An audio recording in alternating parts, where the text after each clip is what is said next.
Hello students, आज इस video में हम चैप्टर 13 घातांक और घात प्रश्नावली 13.1 से क्वेश्चन नंबर 7 और 8 सोल्व करेंगे।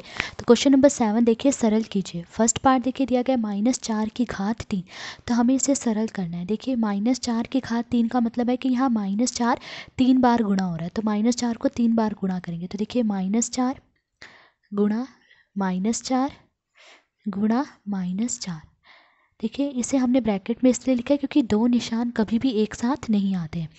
अब इन्हें गुणा कर लीजिए। देखिए 4 को 4 से गुणा करेंगे, 4 चौके 16, 16 को 4 से गुणा करा क्या आया, 16 चौके 64। अब देखिए माइनस को माइनस से गुणा करेंगे प्लस आएगा, और प्लस को माइनस से गुणा करते हैं तो माइनस आता है, तो क्या आया -64।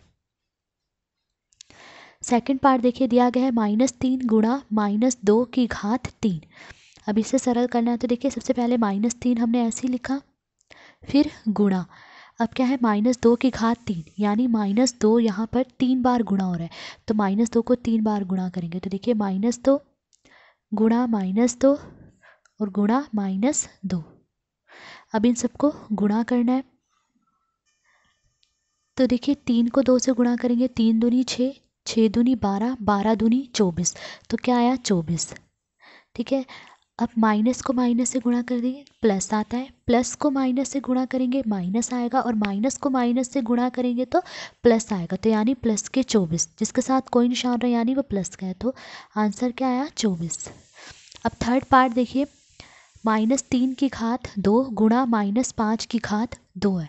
ठीक है, अब सबसे पहले इसे सोल्व कर लेंगे। क्या है, -3 की घात 2, यानी -3 2 बार गुणा हो रहा है, तो -3 गुणा -3, फिर गुणा -5 की घात 2, यानी -5 यहाँ 2 बार गुणा हो रहा है, तो -5 गुणा -5। ठीक है, अब देखिए पहले 3 को 3 से गुणा कर लीजिए। 3 को 3 से गुणा करेंगे क्या आएगा, 3 3 9। ठीक है, और माइनस को माइनस से गुणा करेंगे तो क्या आएगा, प्लस के 9। ठीक है, तो क्या है प्लस के 9, फिर गुणा 5 को 5 से गुणा करेंगे क्या आएगा, 5 पंजे 25, और माइनस को माइनस से गुणा करा तो क्या आया प्लस, तो यानी प्लस के 25 आएगा। अब 9 को 25 से गुणा कर लीजिए, 9 को 25 से गुणा करने पर क्या आएगा 225, तो आंसर क्या आ रहा है 225। अब फोर्थ पार्ट देखिए दिया गया है -2 की घात 3 गुणा -10 की घात 3। अब देखिए इसकी घात भी 3 है और इसकी घात भी 3 है, तो मैं इसे कैसे लिखूंगी। देखिए पहले -2 लिखा, फिर गुणा -10 लिखा। अब क्योंकि इसकी भी घात 3 है और इसकी भी घात 3 है, तो इस सारे की घात जो है वो क्या हो जाएगी, 3 हो जाएगी। ठीक है, अब पहले ब्रैकेट्स को सोल्व कर लीजिए। तो देखिए माइनस को माइनस से गुणा करेंगे क्या आएगा प्लस, और 2 को 10 से गुणा करेंगे आएगा 20, यानी क्या आया प्लस के 20, और इसकी घात क्या है 3। अब 20 की घात 3 का मतलब है कि यहाँ पर 20 3 बार गुणा हो रहा है, तो 20 को 3 बार गुणा करेंगे, 20 गुणा 20 गुणा 20, तो 20 को 3 बार गुणा कर लीजिए। देखिए क्या आएगा 8000, तो आंसर क्या आया 8000। देखिए थोड़े समय के लिए जीरो को भूल जाइए, 2 को 2 से गुणा करेंगे 2 दूनी 4, 4 को 2 से गुणा करा 4 दूनी 8, और कितने जीरो हैं 1 2 3, तो ये 3 जीरो लिख ली, तो क्या आया 20 को 3 बार गुणा करने पर 8000, तो आंसर क्या आया 8000। अब क्वेश्चन नंबर 8 देखिए। क्वेश्चन नंबर 8 देखिए, निम्नलिखित संख्याओं की तुलना कीजिए। तो फर्स्ट पार्ट देखिए, हमें यहाँ ये दो संख्याएं दी गई हैं, हमें इनकी तुलना करनी है, यानी हमें देखना है कि ये जो पहली वाली संख्या है ये इससे बड़ी है या छोटी है। तो सबसे पहले इस पहली वाली संख्या को लिख लेंगे। देखिए क्या है 2.7 गुणा 10 की घात 12। अब यहाँ से पहले दशमलव हटाएंगे। देखिए यहाँ पीछे की तरफ से एक अंक के बाद दशमलव है, तो जब दशमलव हटाएंगे तो 27 के बटे में 10 आ जाएगा, तो 27 बटे 10 और गुणा 10 की घात 12, ये हमने ऐसे ही लिखा।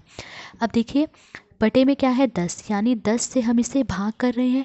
ठीक है, देखिए यहाँ भी आधार 10 है और यहाँ भी आधार 10, जब आधार एक जैसे हो तो भाग करते समय घातें माइनस हो जाती है। तो देखिए यहाँ 10 की घात 12 और यहाँ 10 की घात 1 है, तो ये दोनों घातें माइनस हो जाएंगी। तो देखिए 27 हमने ऐसे ही लिखा, फिर गुणा 10 आधार है, ठीक है, और ये घातें जो है माइनस हो जाएंगी, 12 माइनस इसकी घात क्या है 1, तो देखिए 27 ऐसे लिखा, फिर गुणा 10 की घात क्या आएगा, 12 में से 1 माइनस करेंगे क्या आया 11, तो 10 की घात क्या आया 11। अब देखिए 27 को हम गुणा करेंगे 10 की घात 11 से और गुणा करके जो आएगा उसमें देखेंगे कितने अंक आ रहे हैं। तो देखिए इसे हम यहाँ रफ में गुणा करके देख लेंगे, ठीक है। तो 27 हमने ऐसे लिखा, फिर गुणा 10 की घात 11 है।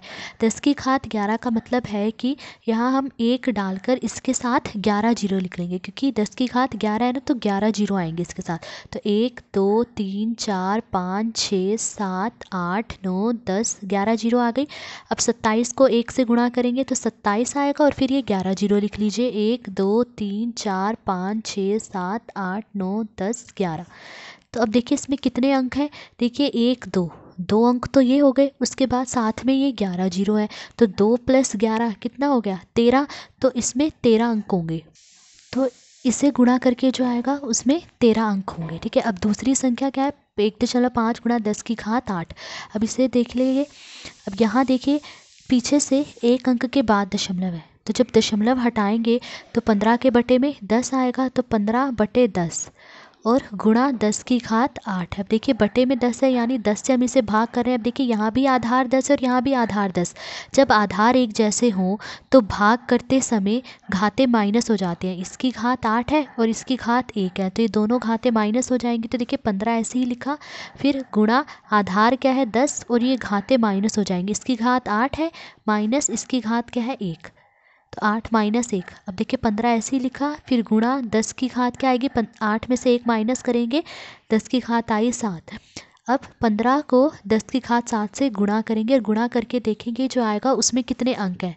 तो देखिए 15 गुणा 10 की घात 7, इसे रफ में गुणा करके देख लीजिए। तो देखिए 15 यहाँ लिखा, फिर गुणा 10 की घात 7 का मतलब क्या है कि इसके साथ 1 लिखकर 7 जीरो लिख लेंगे, 1 2 3 4 5 6 7, ठीक है। अब 15 को 1 से गुणा करेंगे तो 15 आएगा और बाकी साथ में ये 7 जीरो आ जाएंगे, 1 2 3 4 5 6 7। तो अब देखिए कितने अंक हैं इसमें, 1 2 3 4 5 6 7 8 9, 9 अंक है। तो इससे गुणा करने पर जो आएगा उसमें 9 अंक होंगे। अब देखिए इसमें 13 अंक होंगे और इसमें 9 अंक होंगे, तो देखिए ये बड़ा हुआ क्योंकि इसमें 13 अंक है, तो 2.7 गुणा 10 की घात 12 ये बड़ा है 1.5 गुणा 10 की घात 8 से, तो इन दोनों में ये बड़ा है। तो अतः 2.7 गुणा 10 की घात 12 ये बड़ा है 1.5 गुणा 10 की घात 8 से। अब सेकंड पार्ट देखिए दिया गया है 4 गुणा 10 की घात 14 और 3 गुणा 10 की घात 17। अब ये दो संख्याएं दी गई, तो हमें देखना है ये पहली वाली संख्या इससे बड़ी है या छोटी है। तो देखेंगे इसमें कितने अंक हैं और इसमें कितने अंक आ रहे हैं। तो देखिए सबसे पहले क्या है, 4 गुणा 10 की घात 14।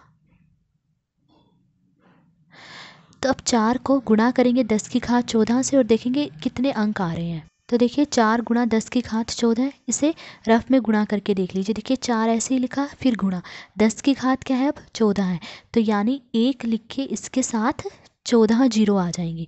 तो 1 2 3 4 5 6 7 8 9 10 11 12 13 14, 14 जीरो आ गई। अब 4 को 1 से गुणा करें तो क्या आएगा, 4 एकम 4 और साथ में ये 14 जीरो आ जाएंगी। 1 2 3 4 5 6 7 8 9 10 11 12 13 14, 14 जीरो आ गई। तो देखिए अब इसमें कितने अंक आ रहे हैं, देखिए 1 2 3 4 5 6 7 8 9 10 11 12 13 14 15, 15 अंक हैं।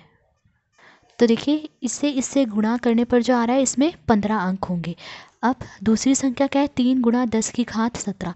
अब 3 को 10 की घात 17 से गुणा करेंगे और देखेंगे इसमें कितने अंक आ रहे हैं। तो देखिए 3 गुणा 10 की घात क्या है 17, तो इसे रफ में गुणा करके देख लीजिए। देखिए 3 ऐसे लिखा, फिर गुणा 10 की घात 17 का मतलब क्या है कि 1 डालकर इसके साथ 17 जीरो आ जाएंगे। तो अब 17 जीरो लिख लीजिए, 1 2 3 4 5 6 7 8 9 10 11 12 13 14 15 16 17, ठीक है। अब 3 को 1 से गुणा करेंगे तो क्या आएगा, 3 एकम 3 और साथ में इसके ये 17 जीरो आ जाएंगे। 1 2 3 4 5 6 7 8 9 10 11 12 13 14 15 16 17, तो इससे गुणा करने पर ये आ रहा है, ठीक है। अब इसमें अंक देखिए कितने अंक हैं, तो देखिए 1 अंक तो ये है और साथ में ये 17 जीरो है, तो 1 + 17 कितना हो गया 18, तो यानी इसमें 18 अंक हो।